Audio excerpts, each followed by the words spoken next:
Hey guys, welcome back here to today's edition of Intuitive Angling, and appreciate you guys coming by the channel to check the video out.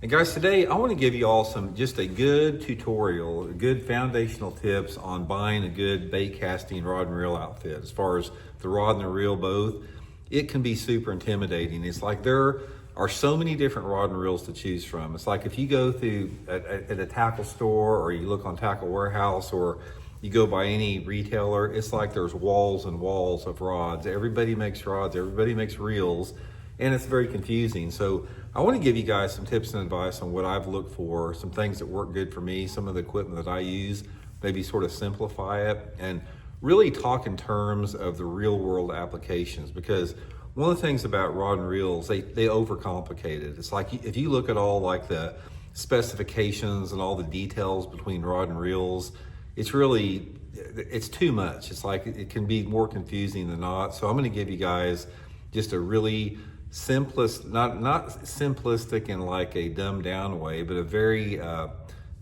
guess the real world applications is the best way I can put it. So we're going to do that in today's video, guys. Also, guys, we'll be talking about two different things that I use. The Megabass rods, I use Megabass. I've been using this Kastking reel a lot. I'm going to link both of these in my Tackle Warehouse description, some of the Megabass rods that I use and the Kastking reels.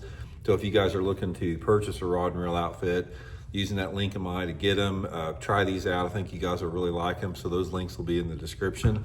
And also, guys, quick reminder, anybody interested in booking a private on the water lesson with me, bass fishing is really good right now here at Table Rock and Stockton Lake. If you guys want to learn some techniques down there, shoot me a private message on my Facebook page, Intuitive Angling with Randy Blaukat, for details, so appreciate that. Okay, guys, there's a lot of what I call rod and reel snobs out there, because I'll talk about, action on a rod and reel and say, Randy, you don't know what you're talking about, it's power and all these terminology. Let's just simplify it. I don't care about the terminology. I'm going to talk about a rod and reel outfit in a real world application, what you want to have. Okay, first of all, let's talk about the rods, and then we'll talk about the reels, what you need. How do you know what is good? How much do you need to pay for a rod and reel? What is that balance between having, a good serviceable rod and reel at a good price? That's the thing which you want to, figure out what it is. And obviously everybody's got a budget that they're going to go by. But let me show you some things that will really help your decision out. First of all, one of the easiest ways to tell how good of a quality your rod is how many guides that are on the rods. In general, what you're going to have is the more guides that you have, usually it's a higher quality outfit. You get more guides, give you more sensitivity. Another thing that you really want is titanium guides like the Megabass has here. The lightness of titanium can't be denied. It's, it's super light, super small, super tough.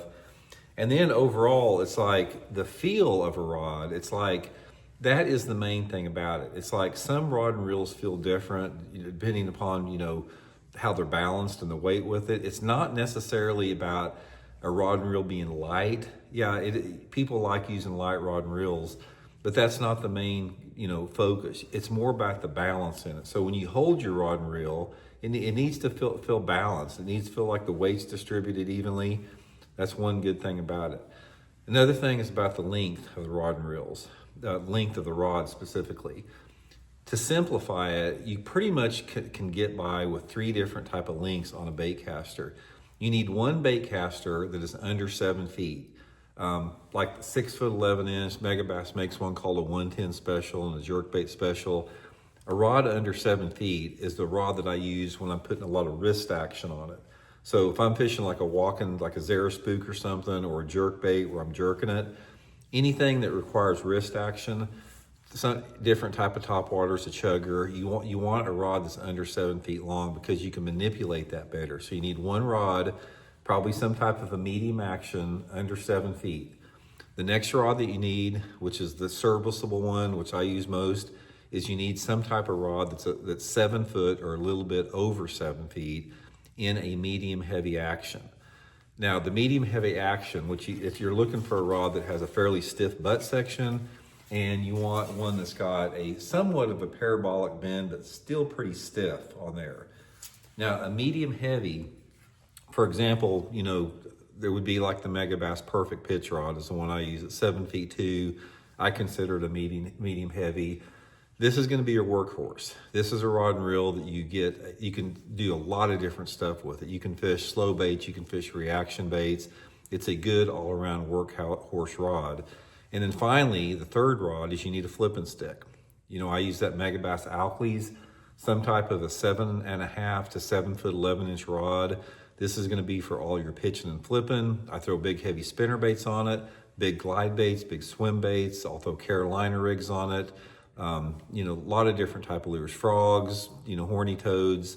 But those three primary rods will pretty much cover everything. Now there's specialty rods, like different type of cranking rods and all that type of deal that you can just spend as much money. But if you want to simplify it, those three rod actions are what you need. One under 7, one little over 7, and a 7.5 to 7'11" flipping stick. Another thing with that is pay attention to the quality of the components on the reel seat here. This is a quick way to tell how good a rod and reel is. The quality of the components and the construction of what the reel seat components are is another good indicator how good it is. You don't want a handle that's too long. I usually like to have my handles under 10 or 12 inches long, because if you have them too long, they're going to be knocking your wrist when you put action on them. So this is the Megabass Destroyer right here, which is one of my favorite rods Megabass makes. Okay, that's for rods. Now for reels, let me simplify this. The quality of a reel, like this Kastking model here, is directly related to like how many ball bearings in it. This is an 11 ball bearing reel.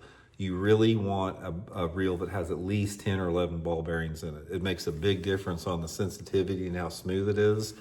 Another thing with the reel is you want a big oversized handle, a big beefy oversized handle, because this gives you a lot more leverage on it. And then to simplify things even more, I use a 7-to-1 retrieve all the time. There's so many different type of retrieve ratios out there that if you want to spend money on it, fine, but if you can get by with a 7-to-1, that's all I use is a 7-to-1. If I want to fish a bait slower, I reel slower. If I want to fish a bait faster, I reel it faster. But I prefer to have one reel with the same gear ratio on it, because I know what it does. It's like there's not a learning curve. Like if you have one reel that's got a 5.3 ratio, and then your next one has 8-to-1, there's this learning curve as far as the feel on it. So just try to get, one with that. It's going to make a big difference. And another thing with the reel is try to get one that fits in your hand. Like I got big hands, so, I can use a bigger reel, but some people have smaller hands and they want a smaller one. But it's just got to feel really good in there. And pretty much, I can tell you one thing, guys. The price point on a rod and reel is a really good indicator of the overall quality with it. Here's sort of like the guidelines. It's like, if you spend like less than, $300 on your rod and reel outfit, you're not going to get a lot for it. $300 for a rod and reel combo is going to get you a lower end type of an outfit. It's like if you start spending right around that $400 mark, right around the $400 mark is going to get you a good quality outfit. It's not going to be the best. It's not going to be cheap. It's going to be a good quality outfit that'll last you a long time. And in my opinion, that's sort of the sweet spot. That sweet spot is right around, $400, possibly $500 for a good rod and reel outfit. And then you can go on the upper end. I mean, you can go and get the best of the best, and you can pay up to $1,000 for, some type of an outfit. But in my opinion, you don't see a lot of difference. I can set you guys up with a $500 combo. You're not going to notice a big difference between that and a $1,000 combo as far as the feel of it. Now, the difference is going to be the longevity. Sometimes you're going to get more longevity, especially out of a reel on a more expensive reel.